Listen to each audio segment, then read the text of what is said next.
Never saw him kind of dog a play out at shortstop. Never saw that from Willie. Always saw 187% from Willie Adames. Yes. So you can have fun. You can try to look good out there, but not make it priority number one. I don't know.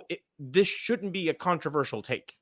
No, I'm with you. And I think, look, Jose Siri probably is going to return in 2025, but maybe the Rays think differently. I think if in order to not pick him up in 2025,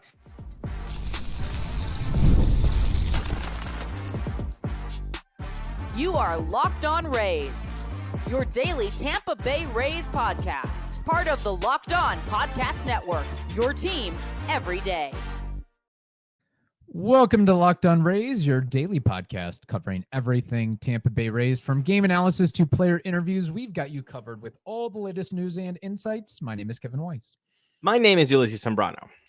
Bringing you expert analysis and passionate discussions about our beloved Rays. Whether you're a diehard fan who vividly remembers Longo's Game 162 just like us, or you remember the early Devil Ray days of Wade Boggs and Carl Crawford, we are here to break down every play, every trade, and every milestone. In fact, this is our 6th season covering the Rays daily. In every season, we've covered them. Up till this point, they've gone to the playoffs, but there is still postseason baseball afoot, not with the Rays, but other teams, of course. So gives you a little marker to still grab your favorite Rays gear, settle in, and subscribe to our Locked On Rays YouTube channel and other podcast platforms. You can also find us on X and Instagram at Locked On Rays. This episode is brought to you by Prize Picks. Download the app today. Use code LOCKEDONMLB to win $50 instantly when you play your first $5 lineup. Prize Picks. Run your game. All right, Ulises, on Thursday's episode, we discussed some of the highlights from the Rays 2024 campaign. Today's episode, we're going to discuss the myriad of lowlights that were experienced this past year. I figure maybe we do kind of the same program as Thursday. Give us your podium, and then I'll add some honorable mentions on top of that. I'll probably agree with everything you said and just throw a few more goodies in there as well, shall we? Okay, let's do that. Now, again, this episode is not going to be for the faint of heart.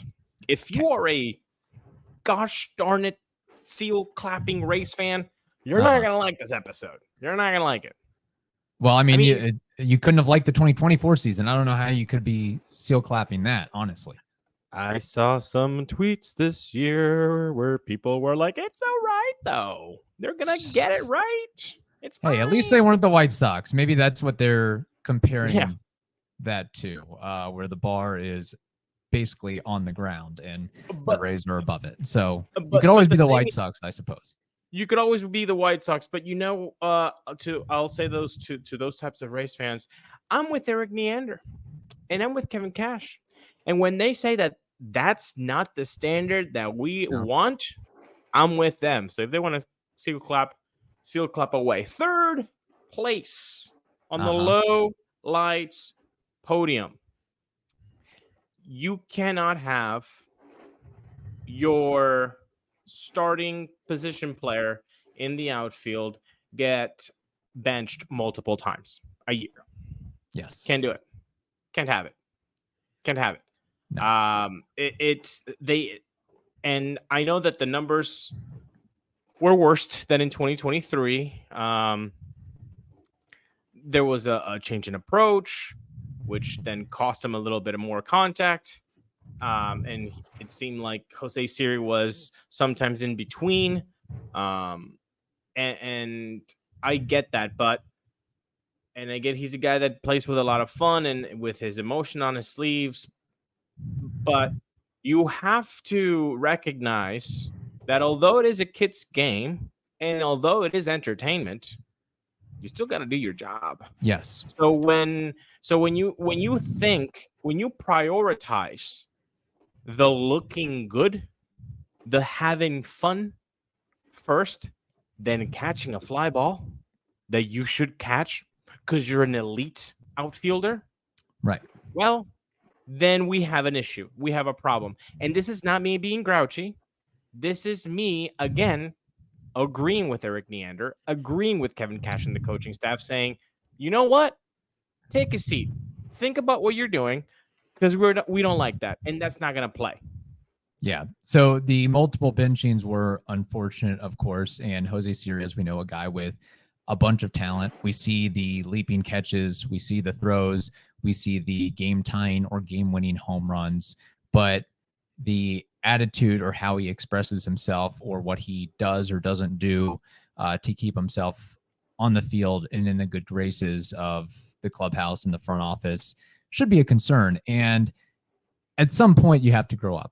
Jose Siri is 29 years old now. He's been in the league for 4 or 5 years. I mean, since he was 25, he is about to enter his first year of arbitration. Like, at some point, you have to get your stuff together. And add on top of the issue of lack of hits, lack of walks, too many strikeouts. It just sucks. You wish that Jose Siri had the attitude and the leadership of Evan Longoria, but not everybody is cut from that cloth, or a Kevin Kiermaier. But yeah, it is so rare for, I would say, a Rays player to be benched, but to be benched multiple times is historic and not in a good way. Not in a good way, man. I mean, it doesn't bode well for him in his future. Now, does that mean he's going to get the boot? Probably not, because then you have to say, okay, well then who's playing center field? Who's going to be covering center field? And I bet your bottom dollar, not a lot of Rays fans would be okay with just giving that job to Johnny DeLuca after seeing what they saw offensively from him and defensively in the center field position. Like, in the corner position, Johnny was good. But in the center field position, maybe a little bit lacking. Yeah, that's the issue, is you don't really have a center fielder, a true center fielder on this roster aside from Siri, unless you're ready to make the move for Chandler Simpson, because DeLuca's not really fit for that role. Josh Lowe isn't really fit for that role. You don't have Manny Margot anymore. And conspiracy theory here, I am curious or wondering sometimes if you had Manny Margot on that roster, kind of a leader of the Latin American players, if Jose Siri would have gotten out of line as much as he did this past season. Maybe Manny Margot is a guy that can harness and control and speak to him in a way that settles him down, so to speak. Just throwing it out there, not saying that, the move shouldn't have been made to combine him with Tyler Glasnow to get Pepio and DeLuca, but it's those types of things that have to be considered, I think. 100%. I think it's very astute of you to point that out. I wouldn't be surprised if it would have been a little bit different if Manny Margot was there, but we'll never know. Yeah. But going back to the Siri thing, it's. Did you ever? Okay, let's play a game, because I think people are going to be like, well, that's how he plays. He has to have fun in order to make the plays, and I call BS on that, because sometimes he reins it in and he makes the play and then has fun afterwards. Right. Kevin Kiermaier. Kevin, do you think Kevin Kiermaier would ham things up to make it look cool in the outfield? Okay, I think so. Yeah. Did he ever prioritize that over making a catch? No. Okay, another guy. Do you think Willy Adames ever showed that he wasn't having fun at playing baseball? He always seemed to be having fun and enjoying himself. Always a smile on his face. Never saw him kind of dog a play out at shortstop. Never saw that from Willie. Always saw 187% from Willy Adames. Yes. So you can have fun. You can try to look good out there, but not make it priority number one. I don't know. This shouldn't be a controversial take. No, I'm with you. And I think, look, Jose Siri probably is going to return in 2025, but maybe the Rays think differently. I think if in order to not pick him up in 2025, Siri, they have to have a viable option at center field in 2025 defensively. Maybe that's going out and trading for somebody, getting somebody in free agency, or maybe, who knows, they think Chandler Simpson is ready. That remains to be seen, however. We have more to discuss on this episode, Ulises, but first, we have to tell the audience something very important and that is Robinhood Gold. With Robinhood Gold, you don't need a silver spoon to eat up the financial favors of the 1%. Robinhood Gold allows others to get the rates and perks usually reserved for the high society. Now, the resourceful individual with Robinhood Gold can earn the very liberal rate of 4.5% APY on uninvested cash, receive unlimited 1% deposit bonuses, and be rewarded with a handsome, and I mean handsome, 3% retirement boost on an IRA account. Robinhood Gold, if you don't know by now, it provides the privileges of a high net worth for any net worth. These generous benefits are now available for only $5 per month. The new gold standard is here with Robinhood Gold. Sign up today at robinhood.com/gold. So good, I'll repeat it again. Sign up today at robinhood.com/gold. After you're done doing that, think about your body. Be one with your body. No one's going to be thinking about your body more than you are, so treat it well. And you can do that by going to the joint. Look, we all know the body gets a little bit cranky with the years going by, but that doesn't mean that you can't do anything about it. You can go to the joint where you don't need an appointment. You just walk in and you get the care that you need. Same day, no scheduling hassles. You just walk in when it's convenient for you. And they're open evenings and weekends. So no matter how packed your schedule is, and I know that you listening in, you have a busy schedule. Well, fitting in a visit is super easy. Drop by after work, during your weekday errands, or whenever you need them the most. And they're affordable, people. So affordable. So as a Bucks fan and a Rays fan, you can get your first visit for just $19. Head over to Buccaneers.com. Check out the contest and promotion sections under the fans tab and download the offer. A great deal for great fans like yourselves. Head to thejoint.com to find your nearest Tampa area location today. All right, continuing on the podium of suck, Jose Siri's mercurial nature is on the board. What else is on the board, Ulises? Again, these are personal ones, so bear with me, right? My number 2 is the fire sale of the favorite players. Breaking news. This is a peek behind the curtain. We're recording this on Wednesday evening. Mid-hurricane. Mid-hurricane. That's how this is commitment. Yeah. One is international. The other one is going through a hurricane. And guess what, folks? We enjoy this doing this so much with you and getting your feedback. We're doing this right now. My internet and Ulises' internet, for that matter, has cut out like 6 times. So we are really battling and grinding to get this episode victory here. Actually, that was not an emergency alert from the National Weather Service. That was a text from Stu Sternberg. I changed the settings on my phone. Yes. So anytime I get a text from Stu, it's like, oh man, I better address that. So just want to know that it can breed a lot of confusion there, but sometimes it is from the National Weather Service. Other times it's from Stu himself. Now, I'm worried that Stu would text you during this recording because that means does he have input into the lowlights of the 2024 season, or is he like chastising, like, hey, guys, what are you doing? Lowlights? No, he's being friendly. He's just checking to make sure we're okay and that things are good and that there will be an episodes the remainder of this week. And I assured him that would be the case. So, man, Stu, he's such good guy. Guy's guy. Yes, guy's guy. Look at that. Second on the podium, this fire sale of fan favorite players. Now, you might hate it. You might have loved the moves. Regardless of where you stand there on the returns, it sucks. Can we just agree that it sucks to see guys that you really rooted for no longer be with the team? Like, can we all find that common ground? If you think trading Randy was a great idea, cool. Okay, fine. You're in that boat. Can we agree that it's not optimal for your emotional fandom, right, to not be able to root for Randy Arozarena anymore wearing a Rays jersey?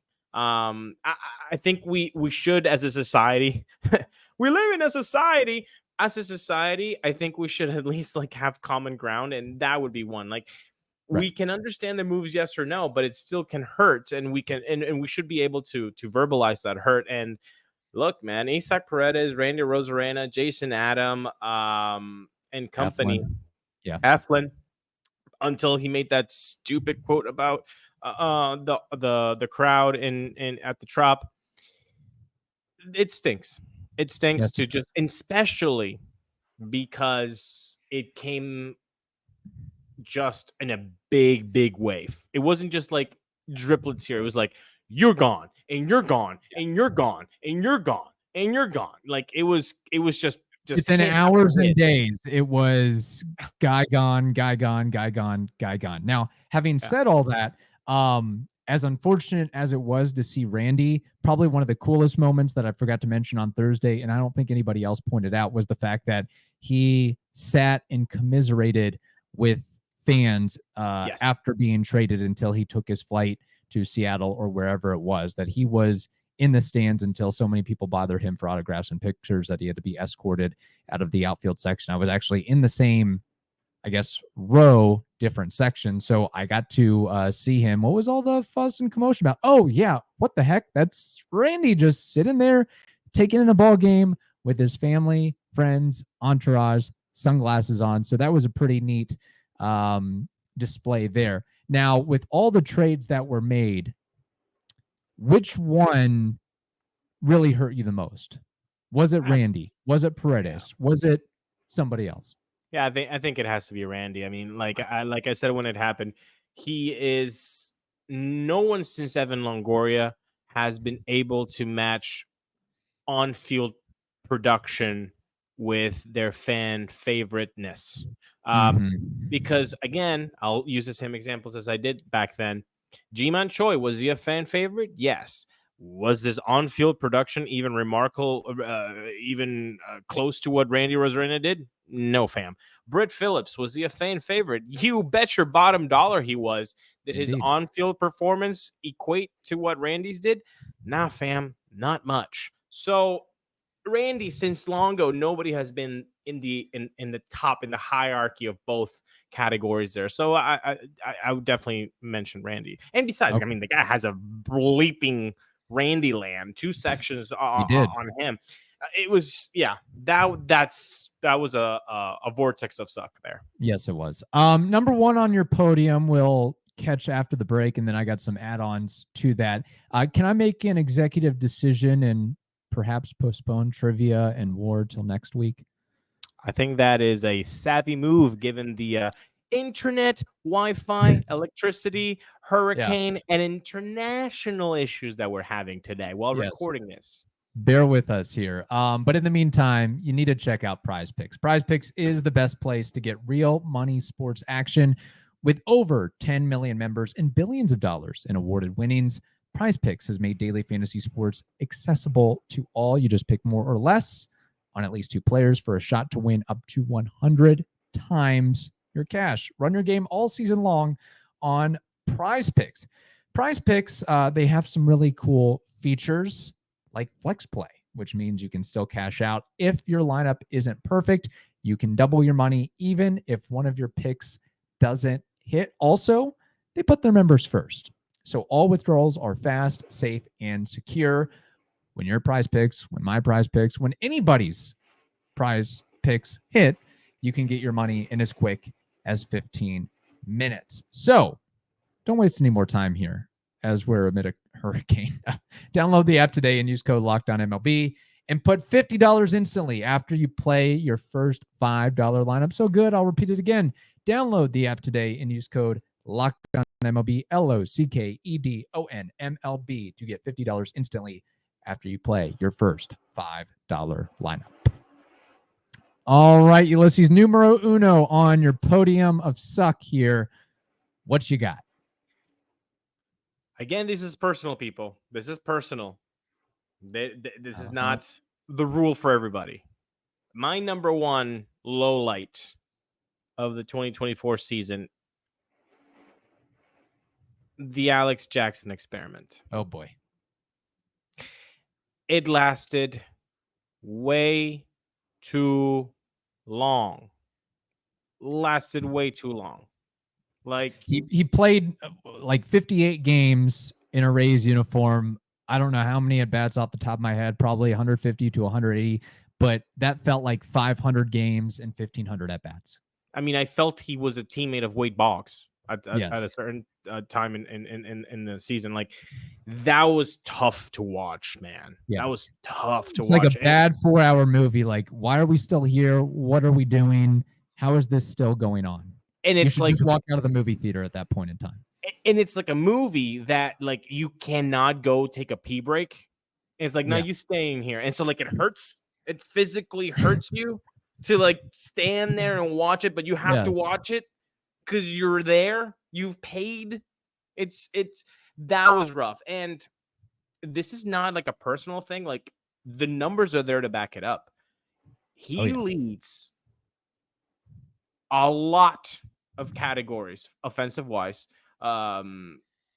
with catchers in Rays all-time records here, as you know, lowest slugging, lowest on base, lowest average, like with the determined plate appearances that he had. Like, this is not a personal, the numbers show that this was not a good stay as a major leaguer wearing a Rays uniform. It was not fun to watch.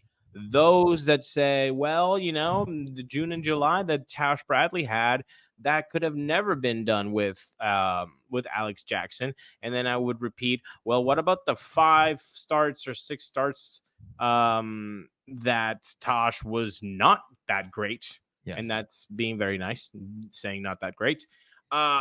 With Alex Jackson behind the dish, do those count too? Do those count, or they don't count then? So it was just an overall just bad experience that turned out to be way too long.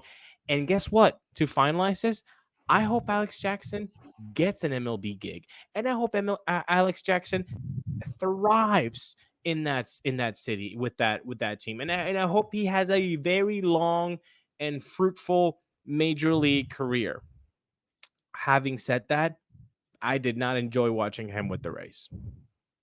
No.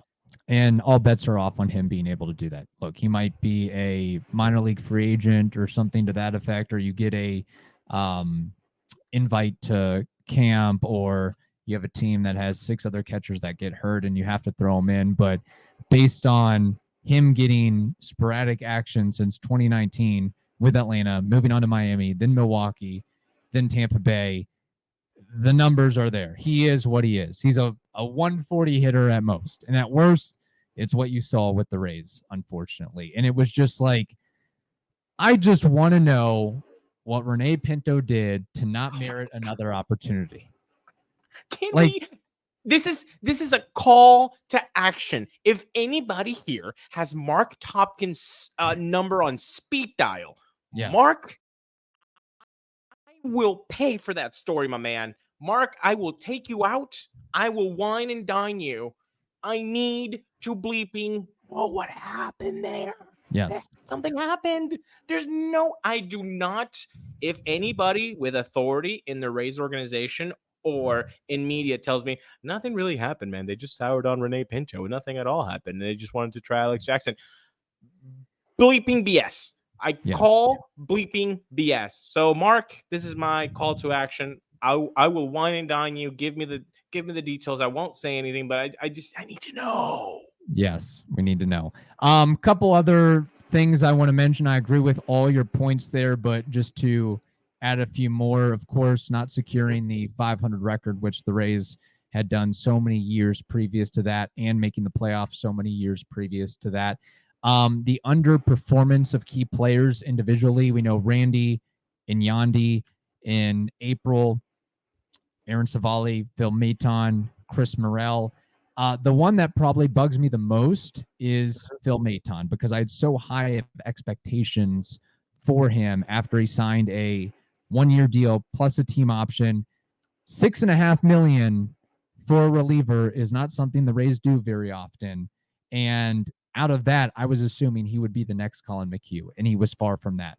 Control issues, giving up the long ball, just never could quite get right with the Rays. I guess as he got to the end of his stretch before being traded, he figured it out somewhat. Then he goes to the Mets and starts pitching like he's used to pitching. And part of the reason of acquiring him was obviously to perform, give innings, be a high leverage guy, a breather guy throughout the regular season. But he's also known for his postseason success. And that was kind of, I think, the whole idea behind adding him, that you can have a guy who's been there, done that, has experience, and has been successful in that role. And it just did not work out whatsoever. So that really, really grinded my gears, so to speak. Yeah, I know we've harped on this before. You played 6 games against the White Sox. You lost 4 of them. The worst team in baseball history, basically, at least in the modern era. And in those games, the Rays blew leads of 3-0, 4-3, and 7-6. So that was kind of an omen of, all right, maybe I don't know if we knew that the White Sox would be that bad. But looking back in hindsight, you realize, all right, something was afoot here. yeah. And by then, I think that was like the second series win that the Chicago White Sox had the whole season. Like it was, we knew that they were bad. We didn't know they were going to be historically bad, but we knew that they were bad. Right. Didn't Phil Maton also blew a save in that Chicago White Sox series? I'm pretty sure he did. I believe it. Yeah. And I think it was by a home run. He started off really poorly. I mean, I know he got his ERA to respectability by, if you look at his numbers now, but he was hovering around 6.5 for quite some time there. Yeah. It wasn't fun times. Look, you know why it also hurts? It's because of the reputation that the Rays have built, and with evidence. They're good at building bullpens. They're good at finding guys that might not be on people's top 10 relievers, free agent market relievers, and nobody had Phil Maton on that top 10. The Rays target him, and you're like, oh, this is going to be awesome. Right. And it was the 180 of awesome. It was, yes. To not be succinct, it was not awesome. Yeah. And then the last thing I want to mention, of course, the offensive ineptitude all season long. 3.73 runs per game, the lowest mark in franchise history, even below 2014's 3.78 runs per game mark.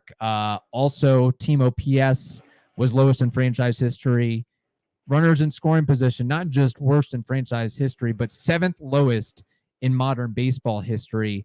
By the way, the least productive Rays players with runners in scoring position were Chris Morel, Jose Siri, Jonathan Aranda, Johnny DeLuca, Josh Lowe, and Taylor Walls. I can maybe give a reprieve to young guys like DeLuca and Aranda and maybe Morel for transitioning to a new team, trying to figure things out, maybe a lot of pressure on him, but Siri should have it figured out by now. Josh Lowe should have it figured out by now. Taylor Walls, we know he's never going to hit, but he should be a veteran player that can, make plays or get a fly out or a bunt and get the runner in from third. But I just wanted to notate that as well. Can you repeat the category that they're the 7th worst in modern baseball history? Runners in scoring position. 7th in modern baseball history is what, 1920? Yeah. So we're talking about 100 years of baseball, 100 years of statistics and markers. I mean, we're talking Warren G. Harding being president. Basically, yeah. Jeez. That's where we're at. So, and that's the thing is, like, I don't have the numbers in front of me, but the amount of game, like, if they would just have scored one more run per game, they would have won so many more games. If they had scored a 4th run instead of 3 runs or fewer, they'd be in the playoffs this year. If they they were 3.7, dude, give me 3.9. Yeah. Give me 3.89 during the playoffs. Yeah. During the playoffs. Because they were so close being so damn mediocre or worse than that. So, yeah, it's anything else that we got on the list for lowlights? I think that, I'm sure there's other things. I'm sure there's more. Can chime in, but we just wanted to hit some of the highlights or lowlights, I should say, with all that. Wait, if we didn't mention anything, first of all, I need 2 things from the YouTube commenters, and you know who you are, people.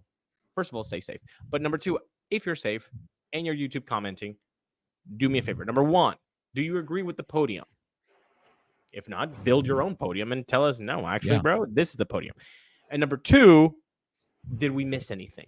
Did we miss any low lights? Because we want to see them on the YouTube comments, and then that will create some traction with other Rays fans that will be like, hey, actually, yeah, I agree. I never thought about that. Oh, whoa. What about that? Yeah, all that stuff. All right. Very good. In the meantime, I hope you all have a wonderful day. Please stay safe and recover well from this hurricane. And we've got a lot more off-season coverage, and we'll be talking about the ongoing playoffs as well coming up next week. Talk to you soon.